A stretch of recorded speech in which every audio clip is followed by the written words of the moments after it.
Olá, este é o processo de revisão de notas para estudantes de EAD. Nós estaremos analisando nessa apresentação questões relacionadas ao regulamento de graduação, a definição de prazos, o processo de solicitação, como se faz o deferimento e o indeferimento das solicitações, como consultar a situação do estudante após a operação e as perguntas e respostas.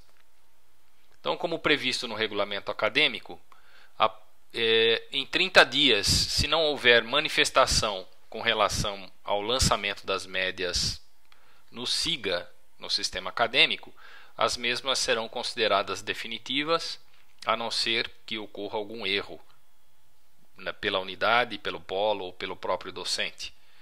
O estudante não perde o direito caso ocorra algum erro por parte da própria unidade.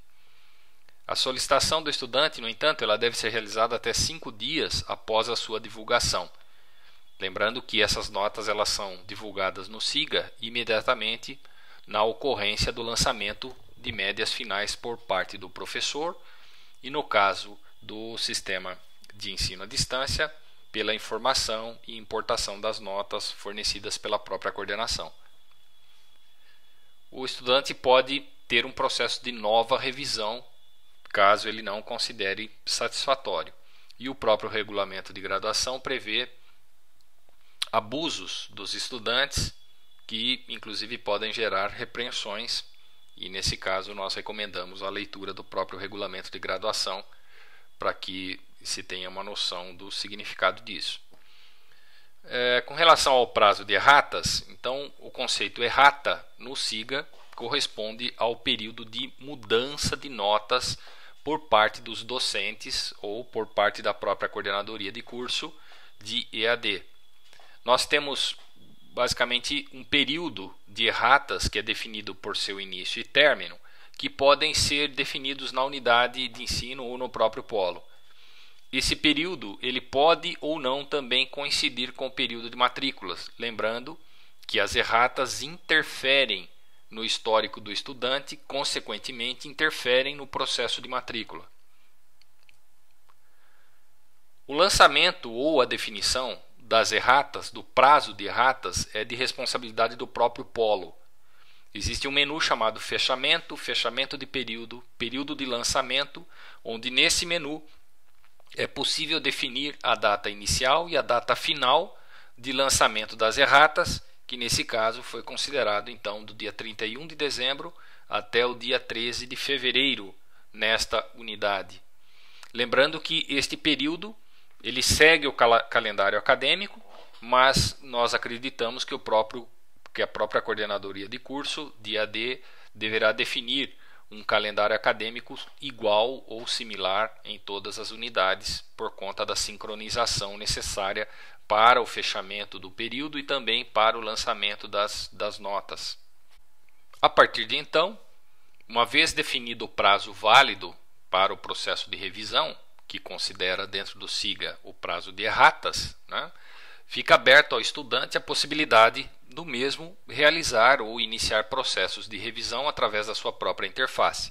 Nós temos aqui um exemplo desta interface apresentando então 2 processos que foram solicitados por esse estudante que não concordou, evidentemente, com um certo lançamento em suas notas e que neste caso específico já foi inclusive deferido.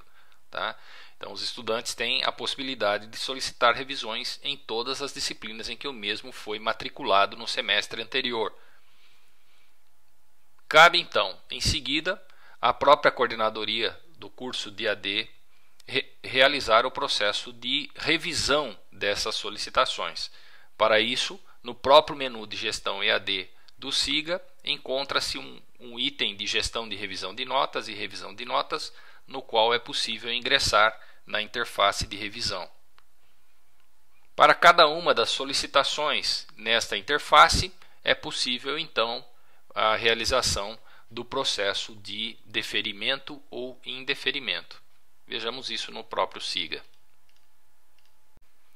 No SIGA, no menu Gestão EAD, revisão de notas, O pessoal responsável pelo processo de revisão encontrará uma interface na qual será possível selecionar os cursos de EAD disponíveis e os seus próprios polos, onde o mesmo é oferecido. Uma vez selecionado o polo, já é possível visualizar através dessa área na interface o prazo em que a unidade definiu o processo de erratas, né?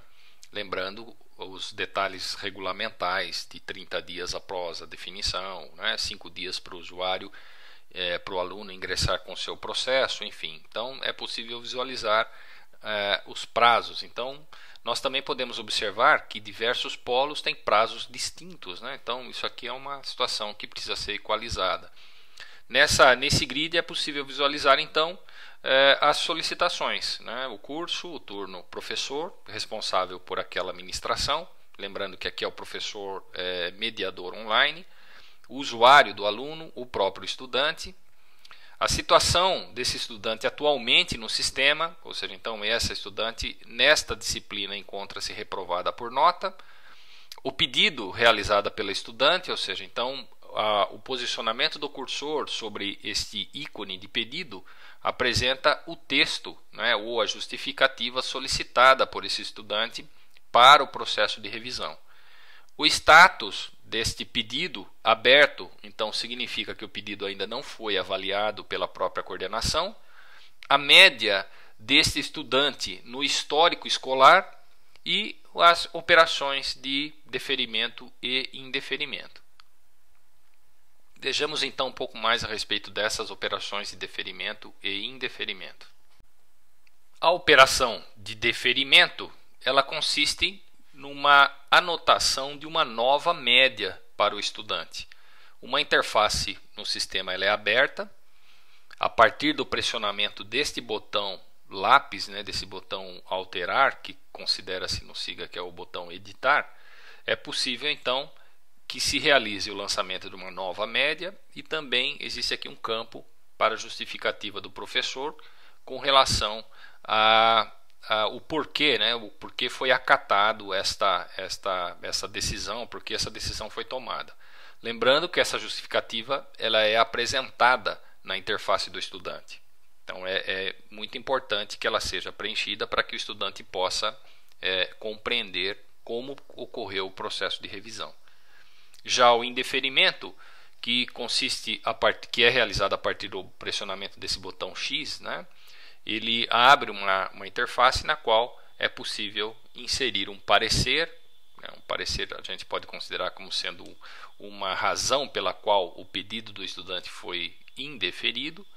E mesma coisa, a partir do pressionamento do confirmar, esta informação também é submetida à interface do próprio aluno. Então façamos agora no SIGA algumas operações de deferimento e indeferimento. Então, como nós vimos, será possível realizar o deferimento e o indeferimento das solicitações dos estudantes, evidentemente daquelas que se encontram em aberto.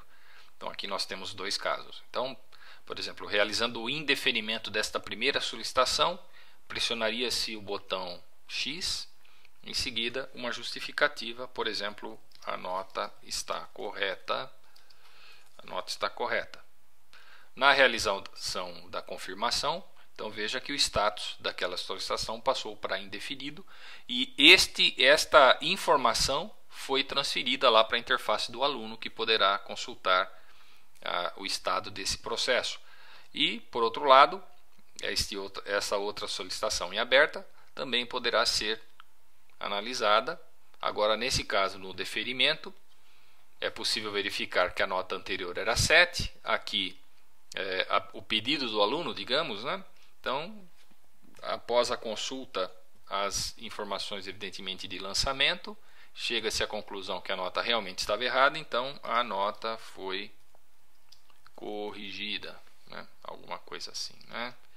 A nota foi corrigida. Confirma, fechou, encerrou o processo, e este processo foi então deferido.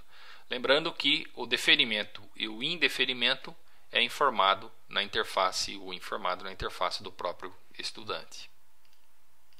Finalizando este processo. Aqui nós temos uma maneira de analisar o histórico dos estudantes. Evidentemente que isso poderá ser um fator talvez importante para o pessoal tomar uma decisão ou fazer ajustes ou mesmo consultar se o ajuste foi feito corretamente no sistema. Então, através da interface de histórico do aluno, será possível consultar a nota, os lançamentos e a situação corrente desse estudante. Vejamos como isso também é realizado no SIGA. No SIGA, o prontuário de todos os estudantes relacionados ao curso DAD se encontram no catálogo de alunos da unidade, na aba Pessoal Alunos. Neste catálogo é possível consultar todas as escolas, todas as unidades e polos, né, que ministram cursos de EAD. Inclusive, na existência de outros cursos também será possível fazer a pré-seleção desses cursos.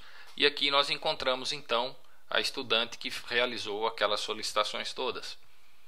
No registro dessa estudante encontramos na aba Histórico o registro, né, do seu curso com a sua situação atual, e neste registro será possível visualizar o histórico da mesma, com todos os lançamentos. Então, nesse caso, todas as correções que foram efetuadas, como por exemplo essa correção, já foi registrada corretamente e a média também considerada para a determinação se esse estudante se encontra aprovado ou não dentro da disciplina no curso. O histórico também pode ser visualizado numa grade, onde em verde representa as disciplinas que foram aprovadas, as disciplinas em branco não cursadas e aquelas em vermelho, né, ou num tom mais rosa, as reprovações. Então, a partir dessa interface de prontuário é possível verificar a situação de cada aluno vinculado ao projeto, ao curso de EAD. Então, esta foi a nossa apresentação quanto ao processo de revisão de notas de aluno do curso de EAD. Deixamos aqui o nosso e-mail para que nos sejam encaminhadas as sugestões, críticas e solicitações com relação a ajustes nessa interface. Muito obrigado.